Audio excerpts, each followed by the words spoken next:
Hello, welcome to Financial Insider Weekly. I'm your host, Michael Gray, CPA. My guest today is Rebecca Dupre. And Rebecca is Vice President of Development at Silicon Valley Community Foundation. She's responsible for supporting the strategy that seeks out and brings new donors to Silicon Valley Community Foundation. She's part of the Community Foundation's key leadership and an active participant in the decisions affecting the Foundation's fundraising efforts. She assists individuals and corporate donors as well as other nonprofits in crafting meaningful philanthropic strategies. Anyway, Rebecca is a graduate of Roger Williams University. And received her law degree from Suffolk University Law School. She joined Silicon Valley Community Foundation in 2014 as the Director of Planned Giving and was the Planned Giving Officer at the Rhode Island Foundation before that. And also before her work with the Rhode Island Foundation, she worked as an estate planning attorney in private practice and with 2 Rhode Island law firms. During that time, she worked with mid to high net worth clients in Rhode Island, Massachusetts, and Florida in estate and tax planning as well as probate and trusted litigation. She served on the board of directors for the Women's Center of Rhode Island and served on the Women's Ending Hunger Committee of the Rhode Island Food Bank. Wow, that's quite a resume there, Rebecca. So congratulations for all that hard work that you've done. And yeah, I can see how I hope you're having a lot more fun working with the foundation than doing probate litigation. Well, I liked it. Oh, you liked it? Okay. Okay.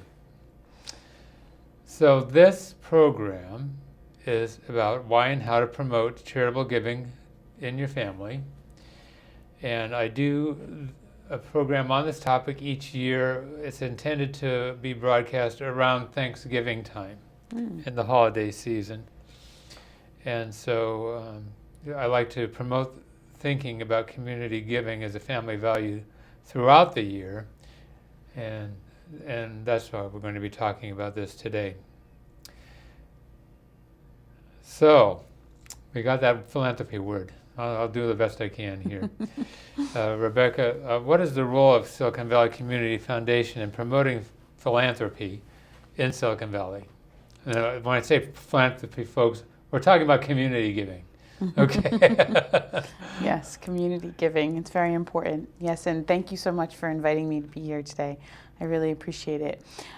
So SVCF, or the Community Foundation, is actually the largest grant maker to the Bay Area. We gave away about $358 million to the local area, the 9 Bay Area counties last year. Most of that is donor-directed money, so our donors, who are very generous people, are interested in supporting their communities through primarily their donor-advised funds. We also do, the Community Foundation itself has a community endowment fund that supports San Mateo and Santa Clara counties, and now, as of last year, we added San Francisco County for certain projects that we're working on. And we give away about $10 million of money from through our own strategic grant making. So we really are trying to promote philanthropy both from our internal ways that we're, making grants ourselves, and then also by encouraging our own donors to make grants from their funds. Great. Okay. So Rebecca, how did you get involved in this area of community giving? Yeah, so as you alluded to in that lovely introduction that you did, I've been in philanthropy prior to coming out here. It really started when I was younger. My father and mother started a church in our local community in Rhode Island, and we were really involved in church when we were from really young children. We started the church in an urban community, and we would bus kids from the urban community originally to our more suburban community, and then we finally started the church in Providence. And so I was really involved in giving back to the community through the church. And then as I became an attorney, I realized the importance of giving back to the community, even in my professional practice. So I joined some boards and tried to offer my services through boards, and then really converted over from doing estate planning and charity sort of as a volunteer to doing it full-time as a job.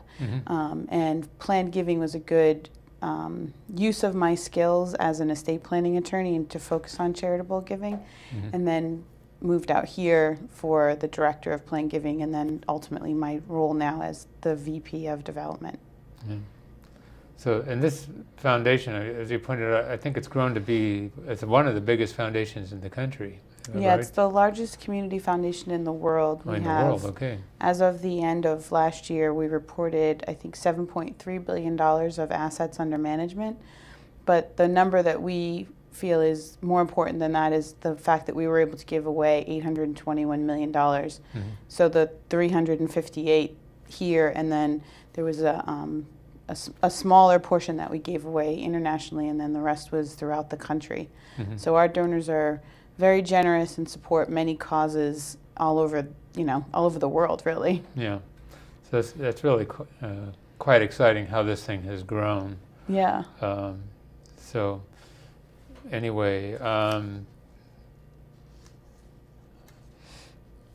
why should philanthropy, maybe before I go there, there's this thing, it's an idiosyncrasy that I have, but and this is between you and me, we're having a little private conversation right in front of all our viewers. Right. But anyway, and that's that, people talk about giving back to the community.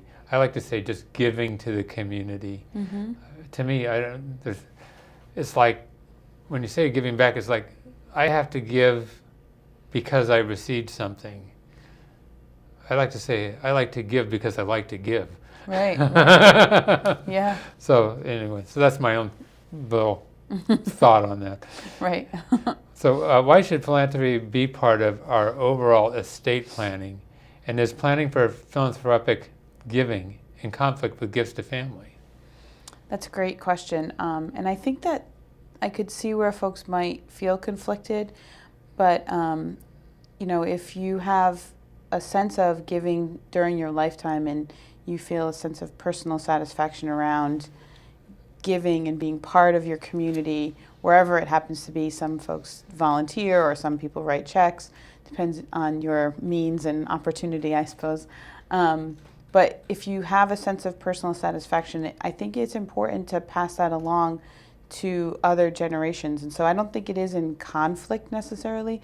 I think it really should be woven in from the time, children are small, the way, in the example that I gave, and then it really just becomes part of who they are. And then it's not as, surprising when you come to the end of someone's life and you read a will. It would be, I don't think, surprising to people if it had been part of their upbringing and part of their family planning. Yeah. Well, I think if people talk about this, talk about their interests, at family gatherings, but having Thanksgiving is a great time. You're all getting together and talking anyway. So, why not talk about some of your charitable interests? But then it may not be so surprising. The other thing is though, for many people, their charitable interests, maybe they love community theater, or maybe they love providing for homeless people, or whatever their interest may be. They provide that support for that during their lifetime, and so why not think about providing it almost like you were continuing to provide for your children and your grandchildren and other interests, to provide for that continuing after you're gone. So absolutely, yeah. So what are some benefits of including children in philanthropy?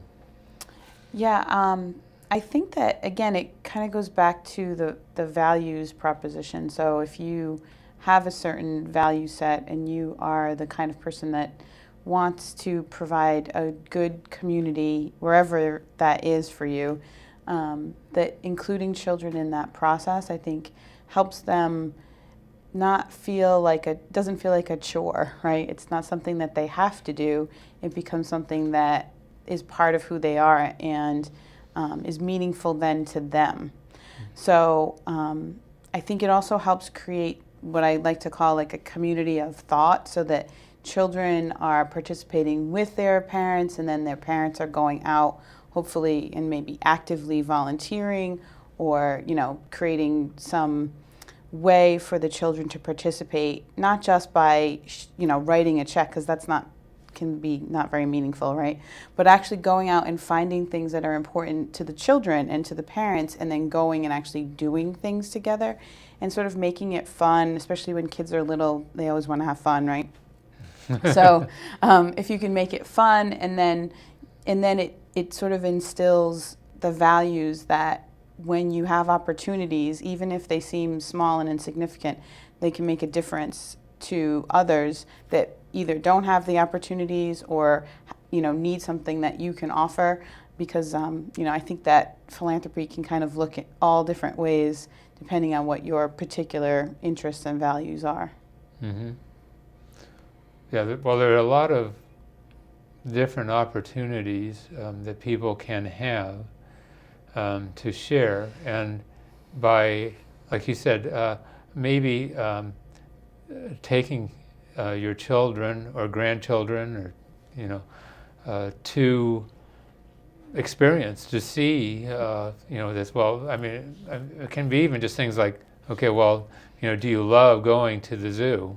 Right. Okay, so if you love going to the zoo, then, wouldn't it be nice to help to provide support to the zoo? Right. And, possibly making a donation beyond your ticket for getting in. So anyway, and even participating, of course, as a community volunteer is a great thing to do. So there are opportunities that you can find for things like that. But even, so some families participate, for example, in local Thanksgiving projects, where they're feeding homeless and so forth. And, to actually have the opportunity to help those people that you can see, can really need and appreciate what you're doing. Mm-hmm. And you want to know something? They need people to help out in those places on other days too. Yes, exactly. Exactly, yeah.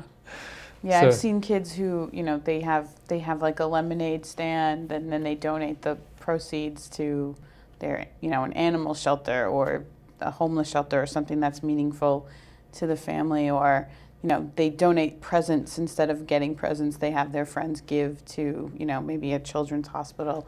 I mean, there's ways to do it so that it can feel fun and meaningful, and it doesn't always have to, like I said, be just writing a check. It can really feel like part of who the children are and the parents, and do it as a family. Mm-hmm. Okay. How do families approach figuring out their charitable values and priorities? Yeah, that can be challenging because, everybody has their own ideas and their own interests. One of the things that I've seen that we've done at the Community Foundation is we actually have a process that we go through. We have some cards, we call them the Heart of Giving, and they have some sort of like value propositions on them. And the folks that work at the Community Foundation will sit down with the family and have them go through an exercise, or sometimes they use almost like a bingo version of it. Mm-hmm. And so the kids get to say what is important to them, the parents say what's important to them, or sometimes if it's just a couple, the husband and wife might, say what's important to them. And then they look for commonalities. So if there are certain things that are showing up as sort of a thread throughout either the game or the cards, and you can actually then start to build out and say, well, everybody is concerned about poverty, or feels a connection with social justice, or likes puppies and kittens. I mean, whatever it looks like. Uh-huh. And then maybe build out, a mission statement that would be in alignment with what all all of those things would look like, and then be able to make gifts and grants out accordingly. So I think that that's a really good way. We have an online system that we allow our donors to go in and make their grant recommendations through, which is nice in sort of this day and age when like little tiny kids know how to use a computer probably better than I do. And and so they can go online together and make the grant recommendations, maybe do some online research and figure out where they want to give. So again, it can incorporate all kinds of different looks and feels, but I think that those are some good ways to do that. Yeah. So I've heard of cases that people were surprised to learn their parents, were doing a charitable support or whatever. Maybe they found out after they were gone or whatever. I didn't know. And that was part of who that person was.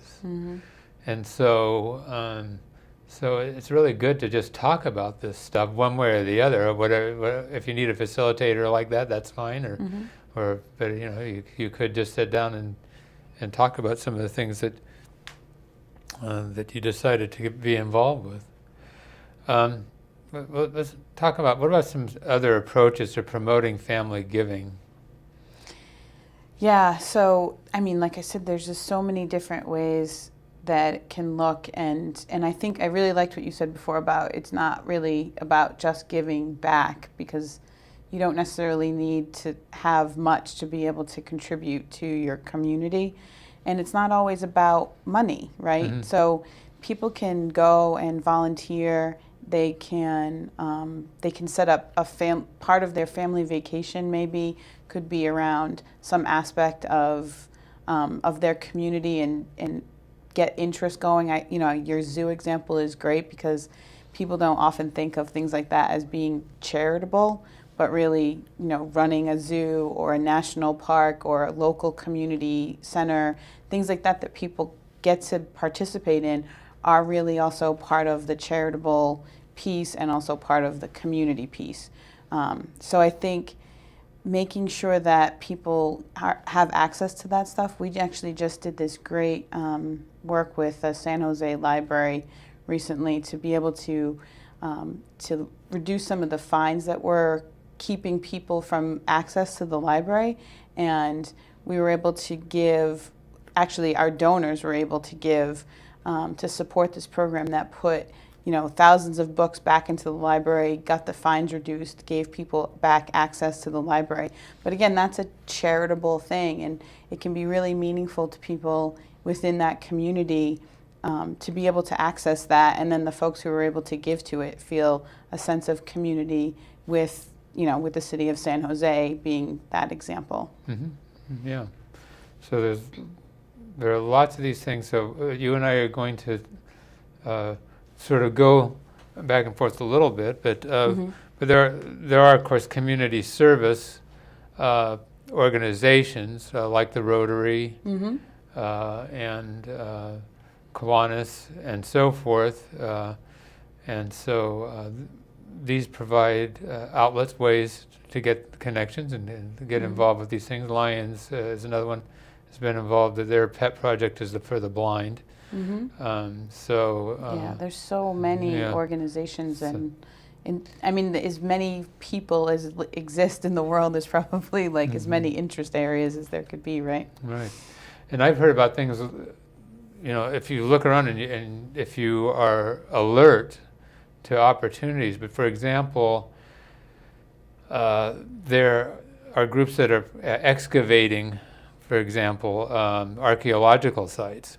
They need volunteers to come, and so some people make their vacation to volunteer at an archaeological dig, or possibly to volunteer to help related to, let's say, animal preservation efforts, maybe in an area in Africa. That can be a little scarier, but anyway, but help is needed in so many different ways. But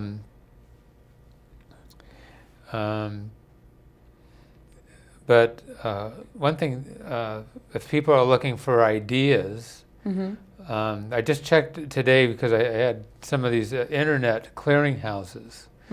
So they have places that if you're interested in volunteering and you're looking for ideas, people are posting, we need help in some of these sites. So there's one that's called onebrick.org, and I checked that this morning, it's still working. There's another one called hands.org, /volunteer. And then there's another one called meetup.com/silicon-valley-volunteers. So these are all internet clearinghouses.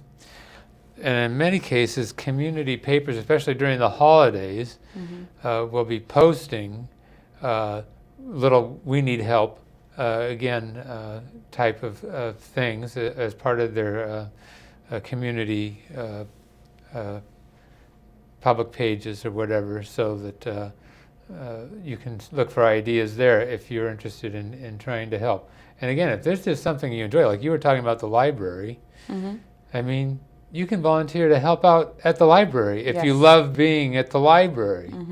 There are hospitals that are desperate for volunteers. It can be sort of not pleasant work sometimes, but on the other hand, it can be really rewarding to help people that really need it. So anyway, so there's so many ways that you can give. And so think about those things. Let's see here. Oh, here's a little quote that I had from a friend. People don't give money to causes, they give to people who have causes. So by talking to your friends, you may find out that they're really involved in something that you can give. We've got about 5 minutes.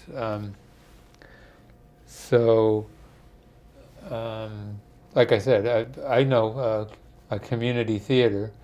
They're in the process right now. We lost the San Jose Repertory Theater a couple of years ago. It sort of went belly up. There's a group right now that's trying to get a musical theater back as a community musical theater in San Jose. We do have a thing where they're bringing Broadway shows in, but that's not community performance. So we do have a children's musical theater in San Jose. Need volunteers to help out there, building sets. They even have some adult roles, but and there are other community theater. As you can tell, I'm a little into theater myself. The ballet, unfortunately, we've lost in San Jose, but there are other ballet groups other than San Jose, Silicon Valley Ballet, and so if you can support ballet, support the orchestra, and so forth. So I'm going to let you maybe talk about what are some of the things that you're into. Well, I've found a lot of meaning in mentoring younger folks. I don't have children of my own, but I've volunteered through 2 organizations back in Rhode Island and mentored 2 high school students at different times. So that was really meaningful to me. But one of the things that, just for the audience too, is on our website, siliconvalleycf.org, we have a list of all of our grant-making strategies, and as such, we have a bunch of nonprofits that we've worked with. We have a report out now about all the grantees that we've given to, so you can really see some of the, go on a website like the Community Foundation's website and sort of see the breadth of opportunity. And maybe, again, if you find something in your local community that is meaningful to you, you can, do a little bit of research and try to find out what the volunteer opportunities are. And then because we do give internationally and nationally, even those family vacation type ideas that we were discussing earlier, you could potentially also utilize our website for that. So just a resource for the viewers as they're trying to, because like I said, there's so many different opportunities that it can feel a little overwhelming. But I think going through the process, figuring out what your values are, and then starting to hone in and trying to locate the thing that's, in your area that you feel connected to will really bring that extra level of meaning to the whole process. Right.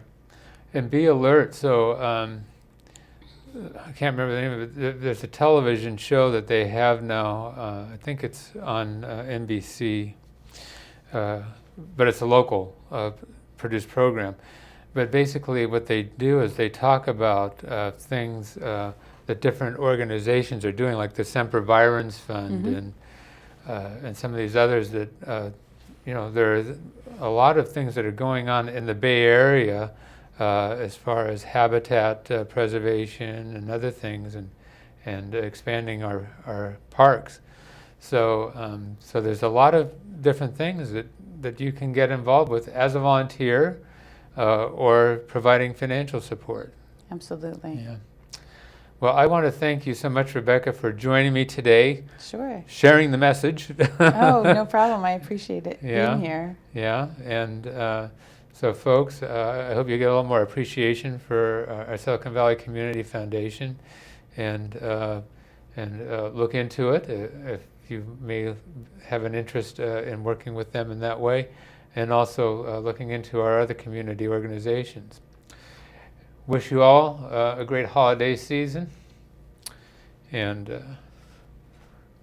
see you next time on Financial Insider Weekly.